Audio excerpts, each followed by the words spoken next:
Amen. Est-ce que tu peux m'aider encore à clamer pour les seigneurs?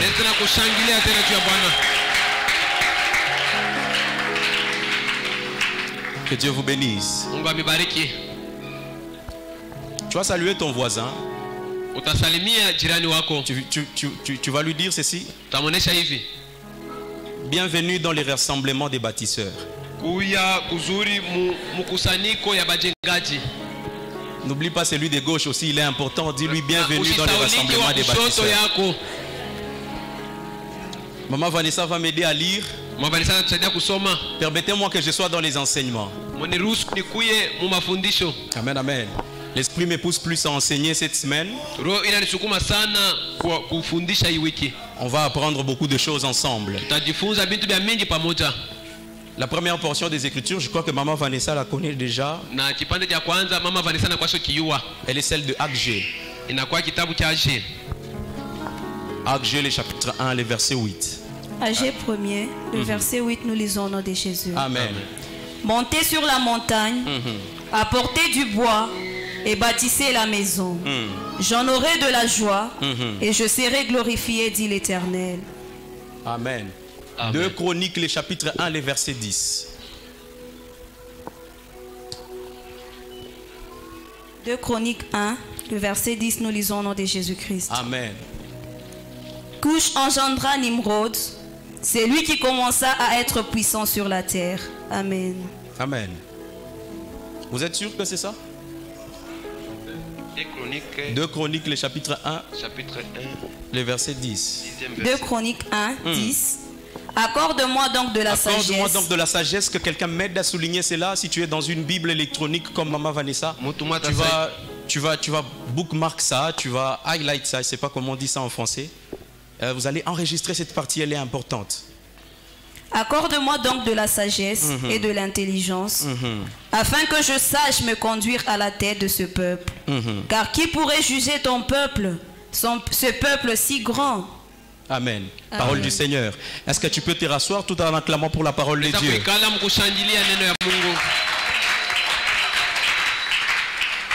Que Dieu vous bénisse. Je bénis tous les orateurs qui ont intervenu avant moi. On a été richement bénis. Qui a été béni comme moi? Quand tu lèves pas ta main, qui a été béni comme moi? On a appris beaucoup de choses. Permettez-moi aussi de poser une pierre à l'édifice. Amen, amen. Amen. Alors, avant que je puisse commencer cet enseignement qui va prendre les 3 jours qui vont suivre, j'aimerais qu'on puisse poser les bases. Amen, amen. Amen. Que Dieu bénisse l'inspiration de Agé que vous avez reçue. Parce que d'abord c'est prophétique premièrement. Il y a beaucoup de gens qui ont construit, qui ont bâti dans la Bible. Mais moi je trouve que les profils des Agé correspondent dans la saison dans laquelle nous sommes avec Dieu actuellement. Je pensais qu'une personne prophétique m'avait déjà compris. J'étais en train de dire la saison de Agé. Les profils des Agé correspondent parfaitement. Ils s'alignent parfaitement à la saison dans laquelle notre église, la Nouvelle Jérusalem, est.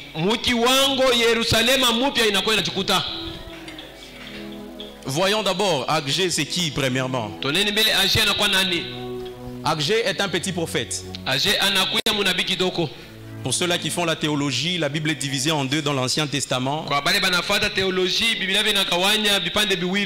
Il y a les grands prophètes et les petits prophètes. Pour ceux-là qui aiment les Grecs comme Maman Vanessa, il y a les Kevim et les Ketuvim. Non, les Kevim et les Ketuvim. Donc c'est-à-dire les petits prophètes sont dans les Ketuvim. Ils sont au nombre de 12. C'est là que vous voyez Zacharie, Malachi et les autres. Ce sont les petits prophètes. On ne les appelle pas petits parce qu'ils sont petits, non. C'est par rapport à l'inspiration, par rapport aussi à la portée de la révélation qu'ils ont eu à donner au peuple d'Israël. Alors Agé est une figure importante. Agé a existé à l'époque où le peuple d'Israël revenait de la captivité, de la déportation. Amen, amen. Amen. Amen, amen. Pour ceux-là qui ne savent pas, Dieu avait puni Israël. Esaïe avait prophétisé que vous serez déportés. Vous allez laisser Jérusalem, on va vous déporter à cause de vos transgressions et vos péchés. Et effectivement, cela s'était passé dans l'année 570 avant Jésus-Christ. Le général Nebuchadnezzar avait déporté tout le peuple d'Israël. En Israël, il n'y avait plus personne. Et ce qui s'est passé, comme en Israël, il n'y avait plus personne, le temple a été aussi détruit. Amen, amen. Amen. C'est comme ça que le temple a été détruit au fait. Et c'est après que les Perses, après avoir attaqué Babylone avec le roi Darius, ils ont pris le contrôle de l'empire babylonien. Et c'est comme ça que Darius avait décidé de demander aux Juifs de rentrer dans leur territoire et de cesser avec la déportation. La déportation avait pris 70 ans. Ce qui veut dire que les Juifs étaient rentrés en Israël dans l'an 520 avant Jésus-Christ. J'espère que je ne complique pas les gens. Et c'est là que Agé a existé. Quand ils sont rentrés en Israël, Agé était vieux. Il avait 80 ans. C'est-à-dire il était déjà poussé en âge. Mais il y a quelque chose qui s'est passé. Quand les Juifs sont rentrés en Israël, ils ont commencé à avoir des attitudes qui ne plaisaient pas à Dieu. Au lieu de commencer à construire, à reconstruire les temples de Dieu, ils ont commencé d'abord à se focaliser par leur propre maison. Et c'est là que Dieu avait levé Agé. C'est là que Agé a amené la parole prophétique pour leur dire: Dieu veut que vous puissiez d'abord donner la priorité à la construction de son temple. C'est comme ça que d'entrée de jeu, j'ai dit à quelqu'un: nous sommes dans la même saison où Dieu est en train de nous voir. Pas d'abord dans nos maisons, mais d'abord dans sa maison. Il veut que nous puissions être dans sa maison pour la reconstruction. Ah, donne-moi un bon amen. Donne-moi un bon amen. Il y a une chose, le peuple était découragé par rapport au projet. Parce que la Bible dit ceci: le peuple d'Israël, ils avaient pris les temples que Salomon avait construits. Ils ont comparé par rapport à leurs moyens. Ils ont dit ceci à Agé: nous on ne saura pas. Ce que Salomon avait bâti, c'était trop grand. Nous on n'a pas les moyens. Agé avait la révélation. Il les a dit ceci: la gloire de la deuxième maison sera plus grande que la gloire de la première. J'aimerais dire à quelqu'un: après la construction, après les rebâtissements, il n'y a que la gloire de Dieu qui est au rendez-vous. Ah, ne te décourage pas comme au temps de Agé. Dieu avait dit ceci: Agé va dire à mon peuple, celui qui va bâtir ma maison, il sera participant à ma gloire. Donne-moi un bon amen. Ne te décourage pas. Que le diable ne te décourage pas. Que tes moyens ne puissent pas te décourager. Les problèmes de Dieu, ce ne sont pas tes moyens. Les problèmes de Dieu, c'est ce que le prophète Ali a dit hier. Les problèmes de Dieu, c'est l'attachement. Donne-moi un bon amen. Amen. Je faisais que t'introduire.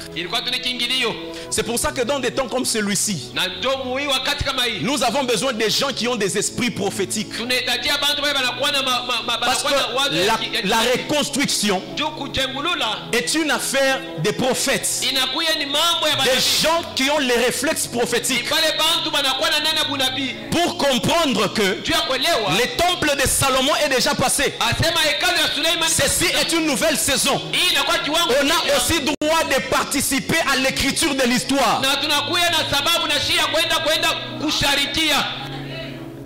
C'est ça que Dieu veut que nous puissions comprendre. C'est comme ça qu'au temps de Agé, il y avait des gens comme il y avait des gens comme Zorobabel qui était gouverneur. Il s'est attaché à l'esprit prophétique que Dieu avait déjà déposé sur Agé. Ne pensez pas que la reconstruction est une affaire de volonté humaine. La reconstruction est une affaire de la vision céleste elle-même. C'est un problème de vision céleste. Donne-moi un bon amen. Amen. Je ne veux pas prendre beaucoup de temps parce que je n'ai pas beaucoup de temps. C'est qu'on a à dire et légion. Maman Vanessa nous a lu un passage qui était presque contradictoire de notre histoire. 2 Chroniques, le chapitre 1, le verset 10.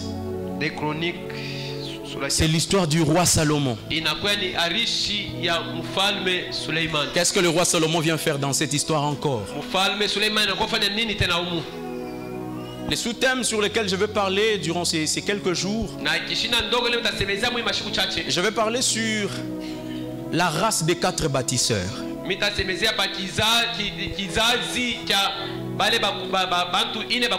Je vais te conseiller d'écrire la race des 4 bâtisseurs.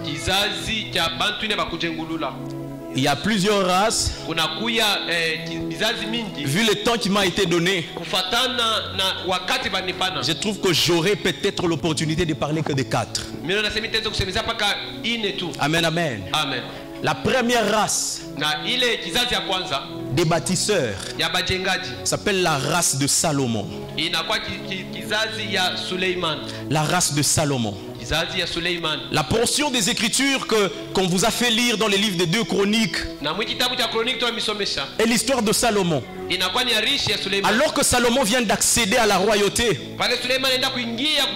pour ceux-là qui ne le savent pas, Salomon est entré à la royauté en étant trop jeune. Il n'avait que 12 ans. Amen, amen. Permettez-moi de passer par les enseignements bibliques.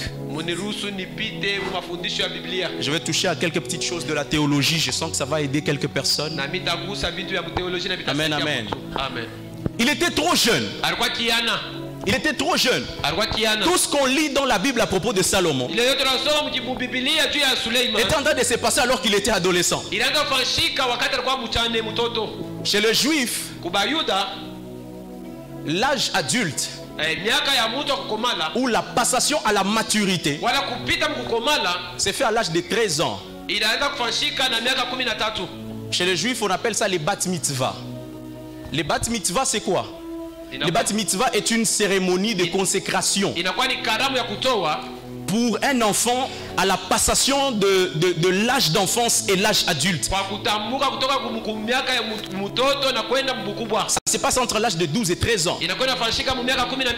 Donc c'est-à-dire, dans la sélection de Dieu, Dieu avait déjà sélectionné un mineur pour monter sur les trônes d'un pays.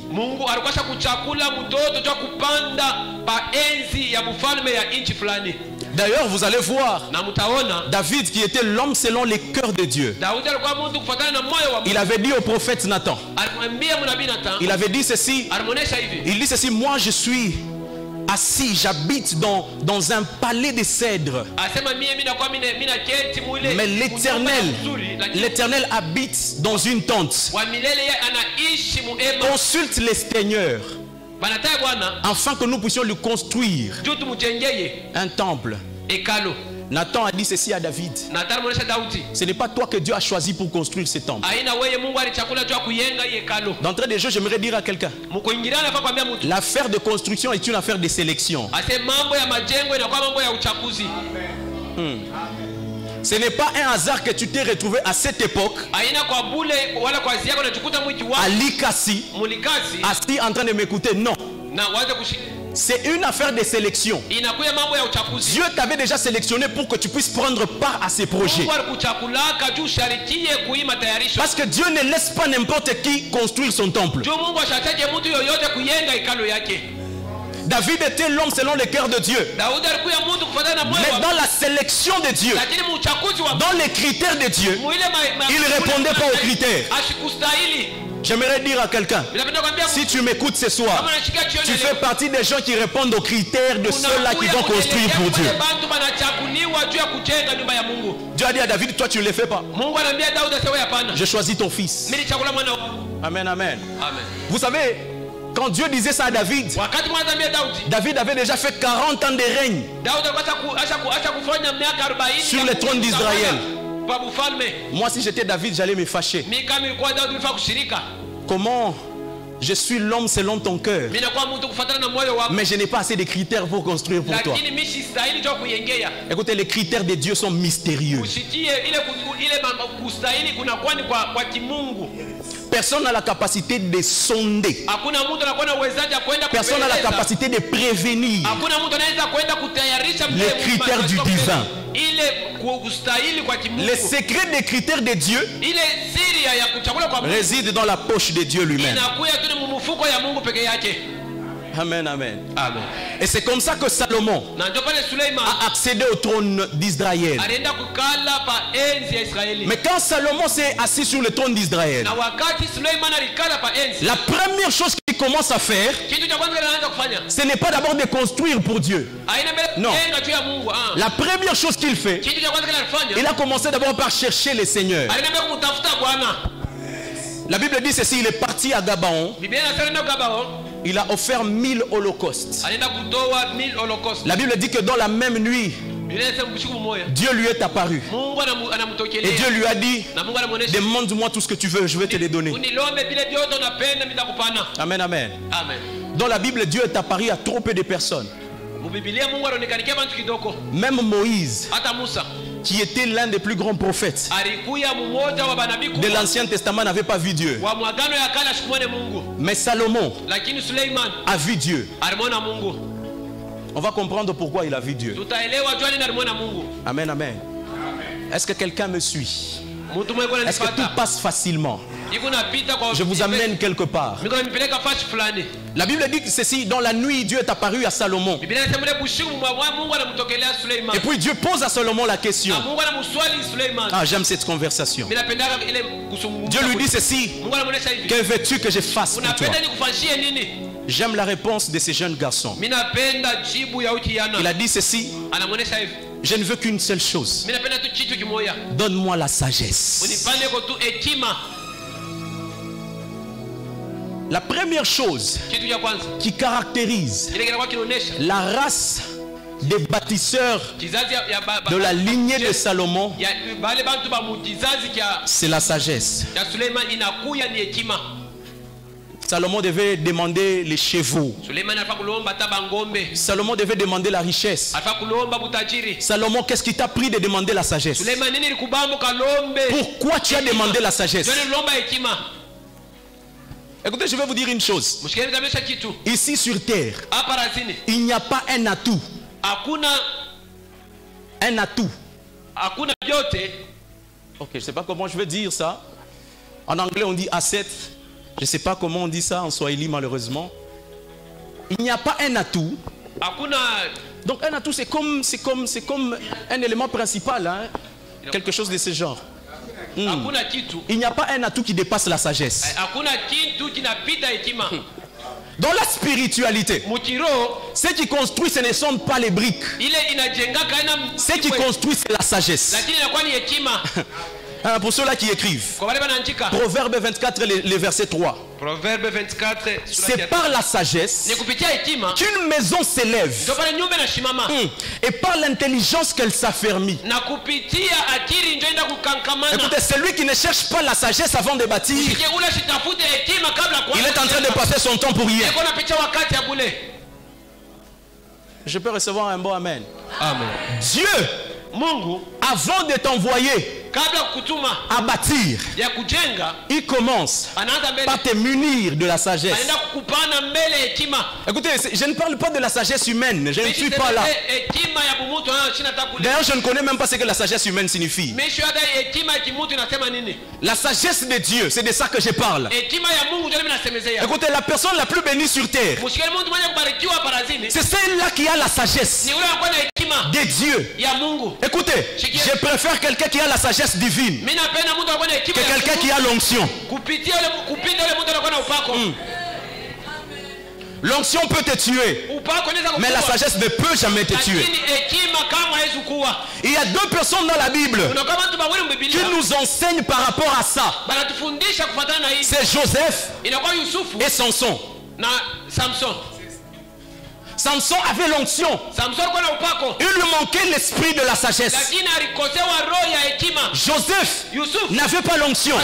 Joseph avait la sagesse. Parce que ce qu'il avait placé dans la cour royale auprès du pharaon, ce n'était pas son onction, c'était sa sagesse. La sagesse est une monnaie d'échange avec laquelle on achète tout ce qu'on a besoin pour notre expansion. C'est ça la sagesse. Samson avait l'onction, mais l'onction de Samson l'avait amené nulle part. Jésus-Christ venant sur terre, il n'a pas cherché d'abord l'onction, il a cherché la sagesse. Luc le chapitre 2. L'enfant Jésus grandissait en grâce, en stature et en sagesse. Jésus-Christ ne grandissait pas en onction. L'erreur de plusieurs d'entre nous, nous cherchons l'onction alors que l'onction n'est pas utile. Je vais répéter ce que j'ai dit. L'onction n'est pas utile. Surtout nous les jeunes. À cause de l'onction, on a fait des choses comme pas possible. Moi je connais des jeunes qui sont prêts à payer des grands prophètes ici dans ces pays pour avoir l'onction. Des fois j'ai des gens qui me disent prophète, donne-moi le numéro du prophète Joël, je vais l'appeler qu'il prie pour moi. Frère, tu vas mourir pour rien. Tu vas mourir pour rien. Moi je connais quelqu'un. Il disait, il me dit prophète, le jour que j'irai au Nigeria et que Tibi Osha va m'imposer les mains, ma vie va changer. Il est parti au Nigeria. On a prié pour lui. C'est le jour que ses dons spirituels ont cessé de fonctionner. C'est ça que cette génération n'a pas encore compris.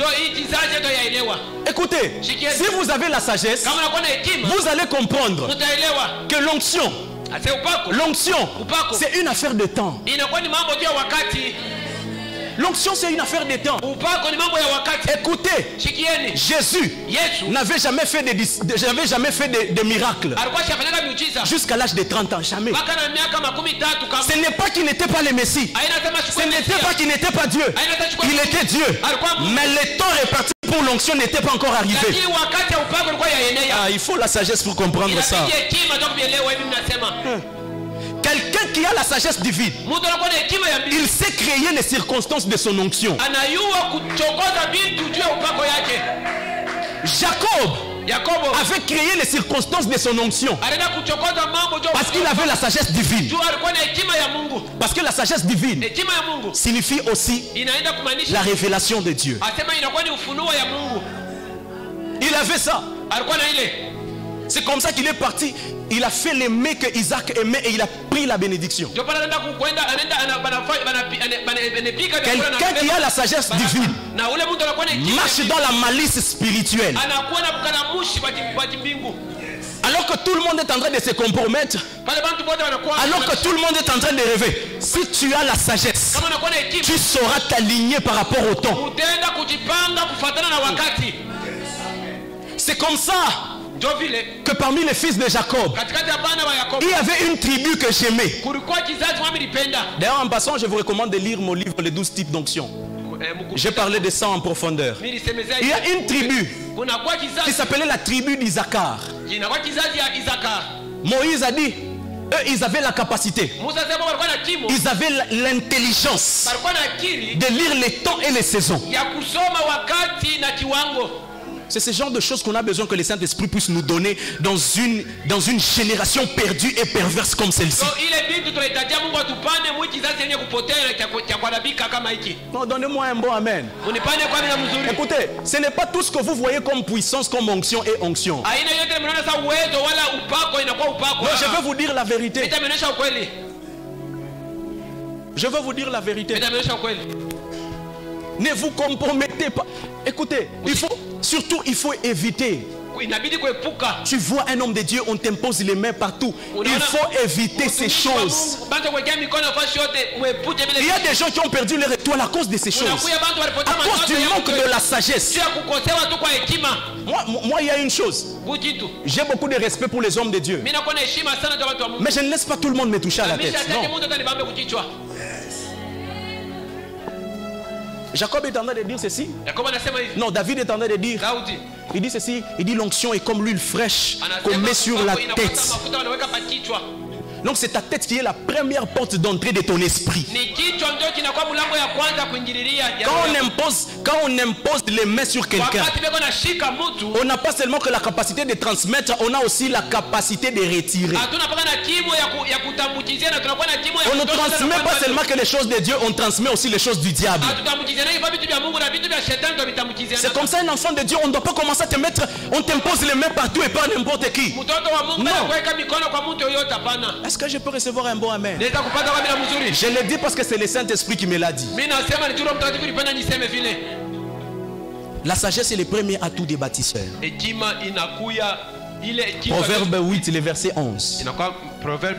La Bible dit, car la sagesse vaut mieux que les perles. Elle a plus de valeur que tous les objets et les prix. Écoutez, même l'élévation est un produit de la sagesse. Écoutez, quelqu'un qui entre dans sa saison sans avoir la sagesse divine, il ne traîne pas dans sa saison. Allez demander à Absalom. Absalom avait les promesses qui étaient attachées à la maison de David. Mais Absalom ne les a pas reçues. Parce qu'il lui manquait la sagesse. Écoutez, on doit plus passer du temps à demander la sagesse que plus de temps qu'on demande l'onction. Oui.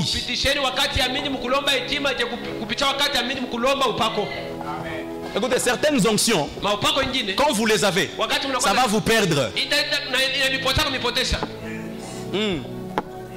Écoutez, ce qui avait perdu le diable au ciel, c'était son onction et sa position. Ésaïe, le chapitre 14, le verset 13. La Bible explique clairement cette histoire. Il a été rejeté à cause de ça. Il ne parvenait pas à comprendre certaines choses. Il voulait s'accaparer la gloire de Dieu. À cause de sa position, à cause de son onction, il s'est compromis. Écoutez, c'est lui qui a la sagesse. C'est difficile qu'il puisse se compromettre. Tu ne m'as pas encore compris. La sagesse détruit la compromission. La sagesse divine détruit la compromission. Joseph a fui la femme de Potiphar parce qu'il avait la sagesse divine. La sagesse divine a la capacité de te garder, de conserver ton étoile. Écoutez, quand vous avez la sagesse divine, écoute, tu peux te réveiller un jour et tu sens quelque chose qui te dit cesse de marcher avec cet ami. C'est ça la sagesse divine. Quand tu as la sagesse divine, tu peux te réveiller, l'Esprit de Dieu te dit à partir de maintenant tu ne fréquentes plus cet endroit-là. C'est ça la sagesse divine. Écoutez, la sagesse divine c'est comme un éventail. C'est elle qui a la capacité de diriger l'esprit d'un humain. Donne-moi un bon amen.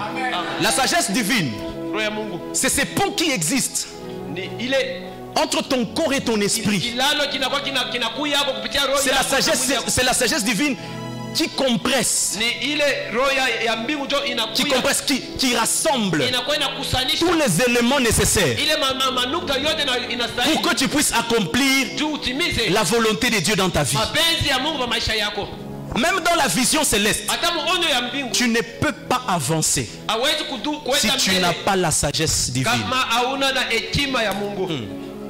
Écoutez, les gens venaient de contempler Salomon des quatre coins du monde parce qu'il avait la sagesse.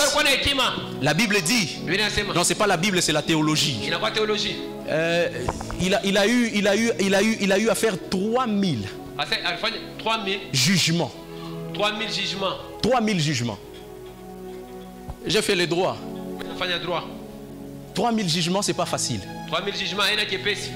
D'ailleurs, notre pays n'a pas beaucoup de jurisprudence. 3000 jugements, c'est pas facile. Et il a eu à écrire 5000 paroles de sagesse sur ces jugements. Un humain normal ne peut pas faire ça. Quelqu'un qui a la sagesse divine, il n'est plus normal. Si tu veux être normal ce soir, c'est toi-même. Nous, on fait partie d'une génération où on a refusé de vivre une vie normale. On a décidé de faire chemin avec Dieu. On s'attache à sa sagesse pour que nous puissions aller loin avec lui. Joseph n'était pas un garçon normal. À cause de sa sagesse, un étranger est parti devenir premier ministre dans un autre pays. La sagesse divine a la capacité de changer les règles de la vie autour de toi. C'est ça la sagesse divine. La sagesse divine, c'est tout ce qu'un homme a besoin pour vivre les choses au-delà de ce qu'il a prévu. C'est ça la sagesse divine. Écoutez, ce monde ne peut pas venir t'écouter. Écoutez, ce monde ne peut pas venir te suivre toi. Il faut que tu puisses avoir quelque chose de très spécial à leur présenter. Et c'est là que la sagesse divine entre en jeu. Est-ce que je peux recevoir un bon amen? Est-ce que je peux recevoir un bon amen? Tu ne peux pas être un homme spécial ici sur terre sans pour autant avoir l'esprit de la sagesse au-dedans de toi. Parce que vous devez savoir une chose. La sagesse divine n'est pas seulement une chose ou une denrée. La sagesse divine est un esprit. Je pensais que quelqu'un m'avait déjà compris. La sagesse divine est un esprit. Éphésiens le chapitre 1, le verset 17. La Bible est en train de dire ceci: afin que le Dieu de notre Seigneur Jésus-Christ, le Père de gloire, vous donne un esprit de sagesse et de révélation dans sa connaissance. Donc c'est-à-dire quoi? La sagesse est un esprit. De la même façon qu'il y a l'esprit des morts, de la même façon qu'il y a les esprits des maladies, c'est de la même façon qu'il y a un esprit de sagesse. C'est pour ça le matin avant de sortir, tu déclares sur tes enfants que l'esprit de sagesse soit en vous. Avant de sortir, tu déclares sur ta propre vie que l'esprit de sagesse soit sur toi, sur ton mari, sur tes enfants ou sur ta femme. Tu déclares que l'esprit de sagesse puisse être sur vous. C'est très possible d'avoir l'esprit de sagesse. Salomon a prié à Dieu. Il a dit ceci: Seigneur, donne-moi la sagesse. La même sagesse que mon père a eue pour diriger avec ses peuples. C'est la même sagesse que moi j'ai besoin. Dieu lui a dit ceci: je vais te donner la sagesse. Écoutez, il n'y a pas de gens qui naissent sages spirituellement. Non. La sagesse spirituelle, tout le monde peut l'avoir. Ce soir, avant que tu ne puisses sortir de cette assemblée, que Dieu puisse te munir de l'esprit de sagesse dans le nom puissant de Jésus. Écoutez, l'esprit de sagesse a pris un berger et l'a transformé en politicien. Il n'y a que l'esprit de sagesse qui peut faire ça. Joseph était un berger. Son père Jacob l'envoyait pour qu'il puisse aller paître les brebis avec ses frères. Il n'a jamais fait la politique nulle part. Mais à cause de l'esprit qui était au-dedans de lui. L'esprit de Dieu est une usine. L'esprit de sagesse de Dieu est une usine. Cet esprit a la capacité de prendre des gens qui n'étaient nulle part qualifiés, qui n'étaient nulle part formés. C'est une usine de transformation. Je vais parler comme un vrai économiste. C'est une usine de manufacturation. Tu as besoin de l'esprit de sagesse pour être un homme bâti. Tu as besoin de l'esprit de sagesse pour être une femme bâtie. Tu ne peux pas accomplir ta destinée sans pour autant avoir l'esprit de sagesse de Dieu. Écoutez, Pierre pensait aussi qu'il pouvait réussir avec ses propres moyens, avec sa propre sagesse. Le jour qu'il a rencontré Jésus, qui est l'esprit de sagesse par excellence, Jésus lui a dit ceci. Il lui dit: Pierre, va jeter les filets. Il avait tellement de l'expérience. Je vais dire à quelqu'un, la sagesse, ça ne signifie pas l'expérience. La sagesse signifie Dieu lui-même avec toi. C'est ça la sagesse. Il a dit ceci, il dit, maître, tu sais quoi? Dans ces choses des poissons, je m'y connais très bien. J'ai beaucoup d'années. J'ai jeté les filets toute la nuit. Le maître lui dit: avance et jette ton filet. Tu as besoin de la sagesse de Dieu. Écoutez, il n'y a que la sagesse divine qui peut te donner des vrais résultats. Je vais vous partager un secret. Ici sur terre, on peut tout falsifier. Dans la vie, on peut tout falsifier. Mais il y a une chose qu'on n'a pas la capacité de falsifier. Ce sont les résultats. Tu peux prétendre prier, tu peux prétendre jeûner pour que les responsables de l'église te voient. Tu peux même prétendre servir Dieu. Mais tu ne peux pas prétendre avoir des résultats. Les résultats avec Dieu, ça tu ne peux pas fake ça. Avec Dieu, on ne fabrique pas les résultats. Tu peux tout rendre faux, mais pas les résultats que tu as dans les choses de Dieu.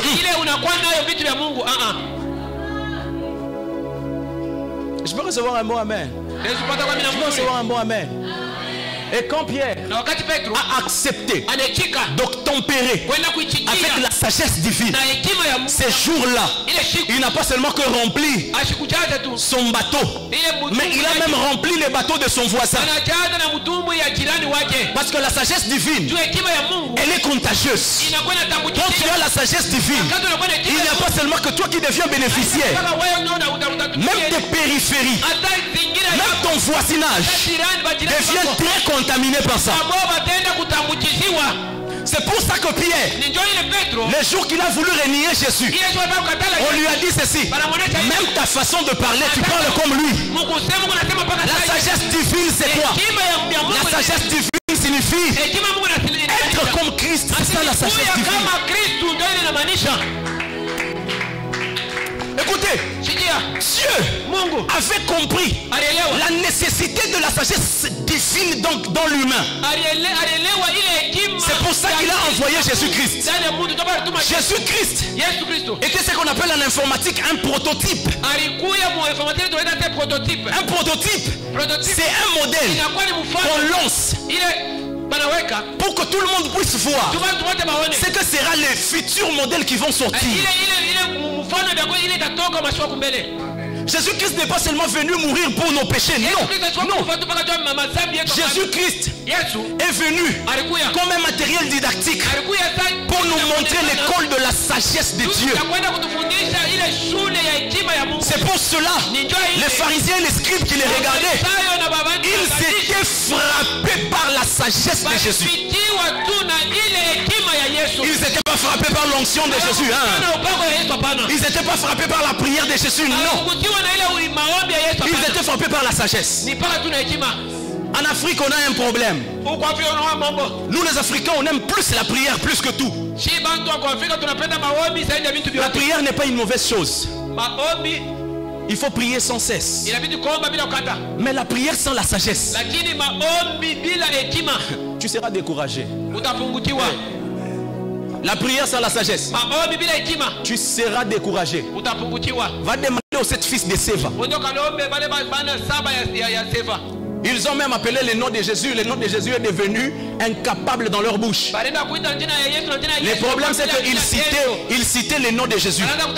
Ils n'avaient pas l'esprit de la sagesse au-dedans d'eux. Les disciples aussi, à un moment, ils ont commis cette erreur. Ils ont commencé à châter un esprit depuis le matin.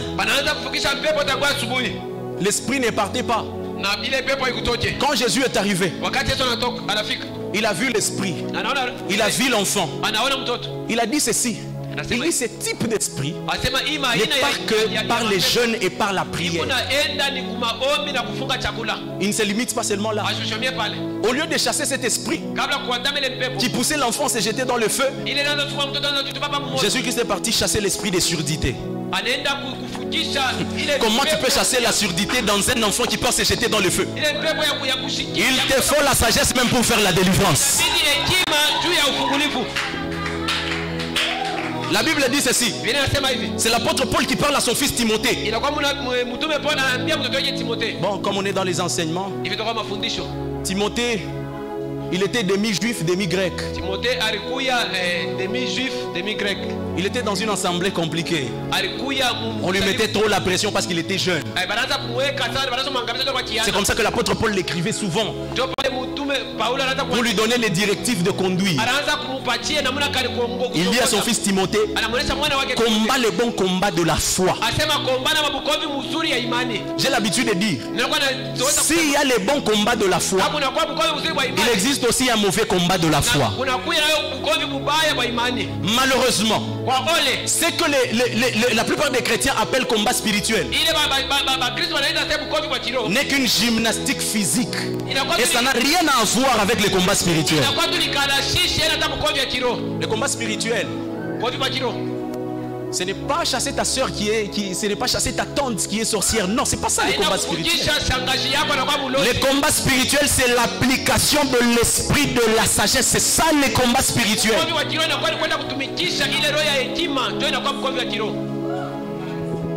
C'est comme ça que dans Marc le chapitre 1, Jésus-Christ était en train d'enseigner dans l'assemblée. La Bible dit, alors qu'il était en train d'enseigner dans l'assemblée, un esprit s'est manifesté. Et il a commencé à parler. Parce que l'esprit de la sagesse est un esprit qui crée l'atmosphère de la délivrance. C'est ça que ça fait. L'atmosphère de la délivrance. La délivrance, ce n'est pas quand tu tombes, non. D'ailleurs, depuis que tu tombes là, ta vie reste la même. Je ne m'attaque pas aux gens qui tombent, malheureusement. La délivrance, ce n'est pas quand tu tombes, non. La délivrance commence le jour où tu es saisi par l'esprit de la sagesse. C'est là que ta délivrance commence.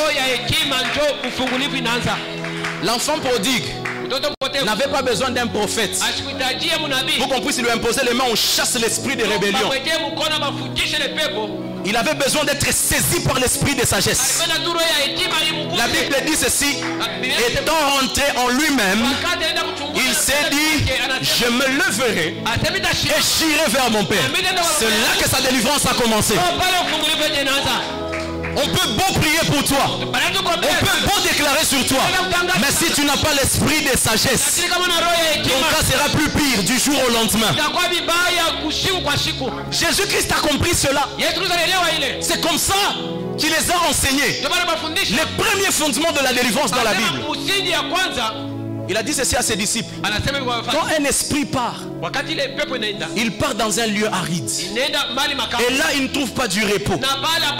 Il cherche 7 démons, plus vilains et plus méchants que lui. Et il dit, je vais rentrer dans ma maison. Et quand il arrive dans la maison, écoutez ce qui devient intéressant à ce niveau. Il dit, s'il ne trouve pas la maison bien assainie, les démons vont s'installer et le cas de la personne sera 7 fois plus que ça.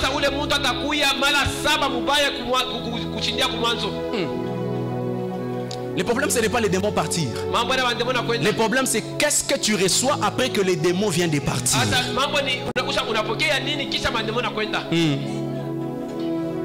Jésus-Christ leur disait, le problème, ce n'est pas chasser les démons dans les gens. Le problème, c'est de rassurer qu'à l'intérieur de ces gens-là, l'esprit de sagesse est déposé et l'esprit de sagesse a déjà fait le travail. Là, la délivrance devient effective. C'est pour ça que nous sommes dans des cercles vicieux. Tu pries pour l'argent. Deux fois, tu peux avoir un $100. Et ça part comme ça. Il te faut encore de mois et de mois. Ta maison a besoin d'un travail de l'esprit de la sagesse. Le temps passe vite, j'espère que j'aurai le temps de tout dire. Je vais parler rapidement de quelque chose, on va terminer par là, puis on va prier. Je vais parler rapidement des avantages de l'esprit de sagesse. Les avantages de l'esprit de sagesse.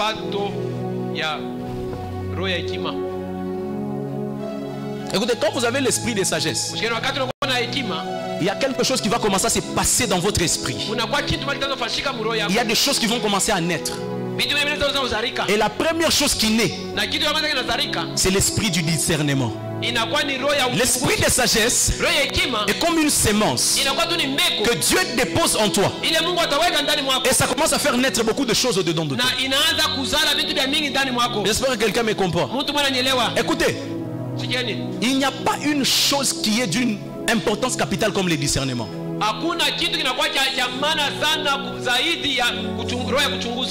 Les gens qui me posent souvent la question, prophète, peux-tu nous expliquer comment on prophétise, comment on fait ceci?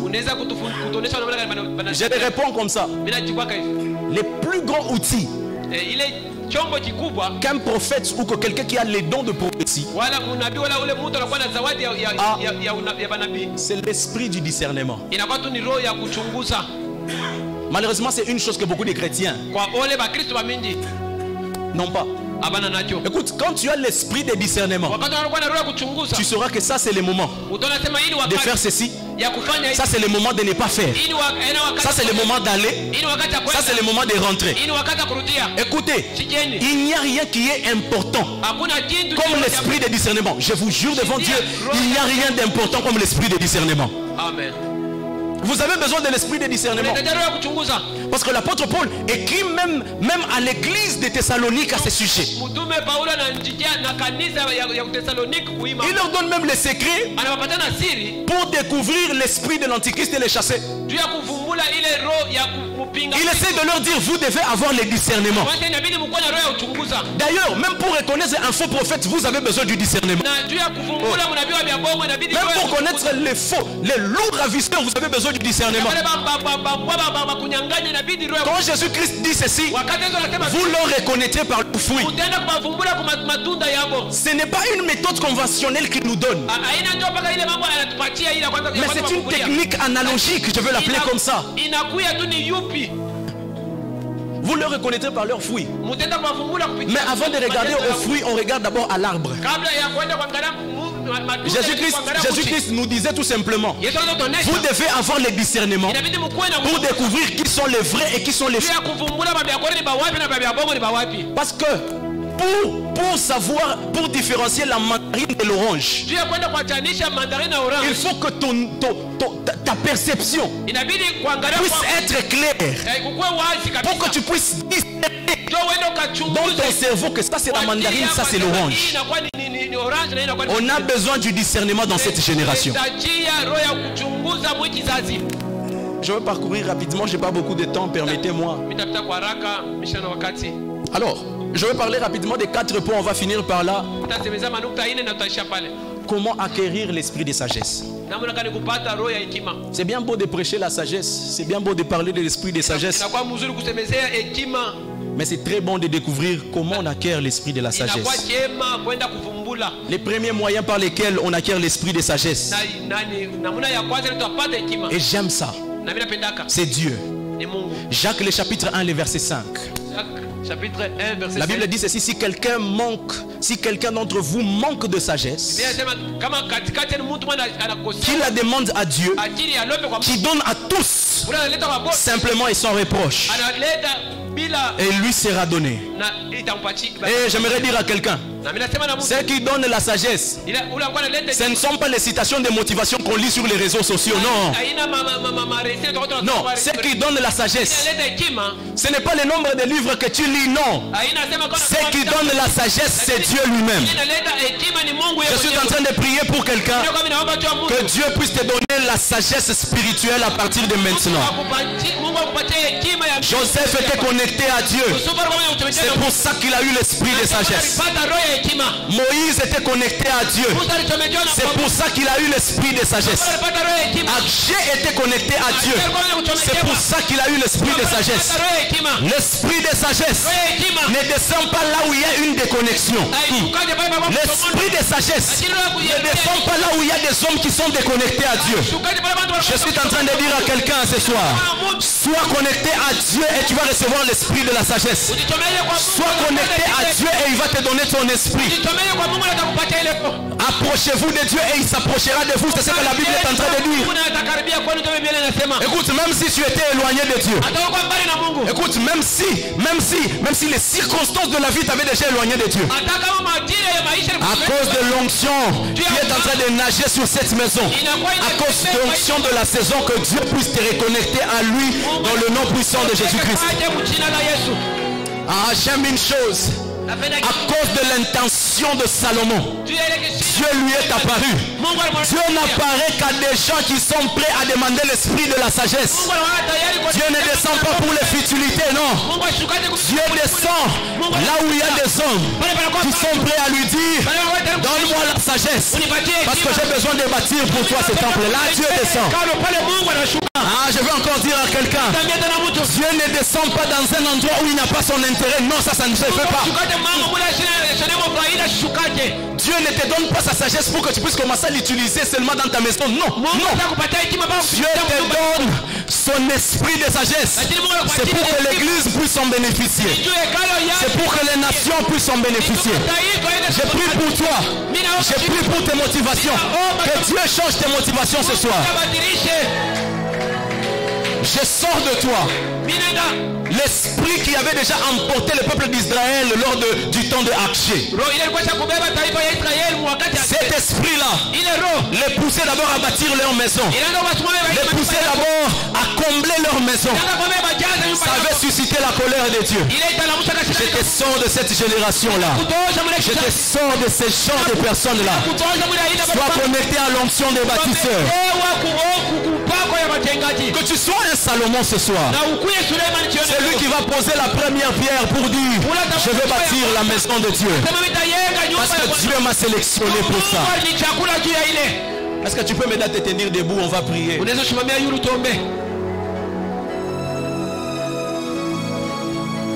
Au niveau de la connexion, j'entends Dieu insister. Au niveau de la connexion, j'entends Dieu insister. On doit demander à Dieu de nous reconnecter. On doit dire ceci à Dieu: Seigneur, connecte-moi. J'ai besoin que tu me connectes à toi. J'ai aimé ce que papa a dit. Il a parlé du serment. Il a parlé du serment qui doit être attaché. Jésus les a dit ceci: sans moi vous ne pouvez rien. Et c'est vrai. Écoutez, sans Dieu vous ne pouvez rien. On ne doit jamais confondre l'intelligence et la sagesse. Écoutez, on a beaucoup de gens intelligents ici dans ces pays, mais on a trop peu de personnes sages. Parce que l'intelligence, c'est juste une habilité de s'adapter. Et aussi, on a beaucoup de gens qui ont de bonnes mémoires ici au Congo. Des gens qui ont la capacité de juste répliquer ce qu'ils ont reçu à l'université. Dans ce pays, on a trop peu de personnes qui sont sages. C'est pour ça que même quand ils atteignent un certain niveau, ils se perdent dans leur tête. Quand tu les regardes et tu regardes la personne qui était hier, tu ne sais plus les reconnaître. Il n'y a que l'esprit de la sagesse qui crée la constance. Écoutez, même ta bénédiction, elle a besoin de l'esprit de la sagesse. Une bénédiction sans sagesse est une malédiction. C'est comme ça qu'on a des gens depuis qu'il est béni. Les dimanches, il ne vient plus à l'église. Parce que c'est le dimanche qu'il fait les footings. J'ai entendu quelqu'un sortir cette anecdote. Ça, c'est un vrai manque de sagesse. Ça prouve à suffisance que l'esprit de sagesse de Dieu n'est pas sur toi. Tu as besoin de l'esprit de sagesse. Tu vas toucher ton cœur.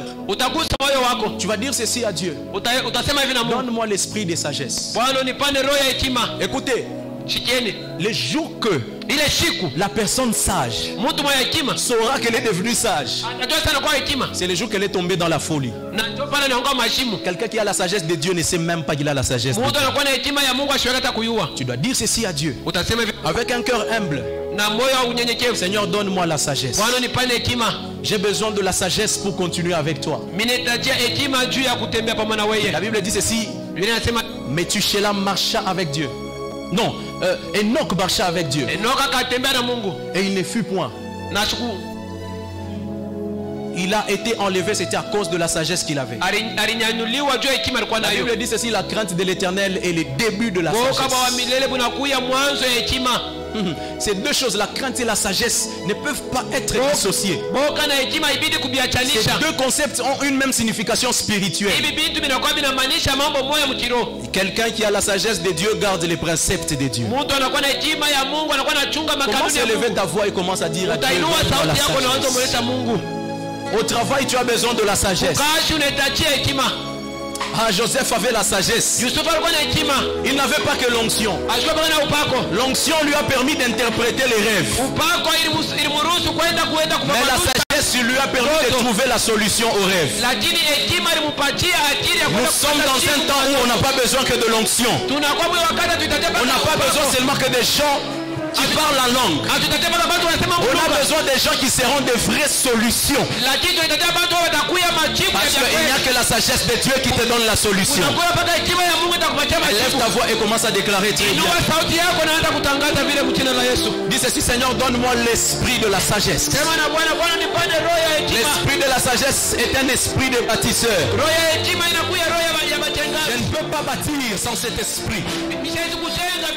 Je ne peux pas bâtir sans ce don. Accorde-le-moi.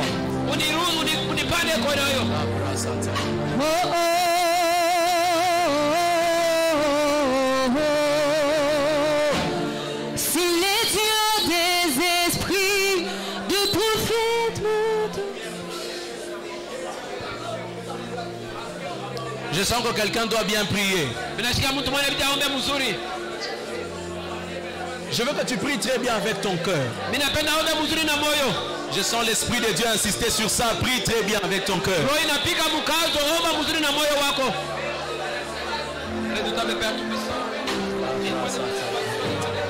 Éternel et Dieu, donne-nous un cœur rempli de sagesse.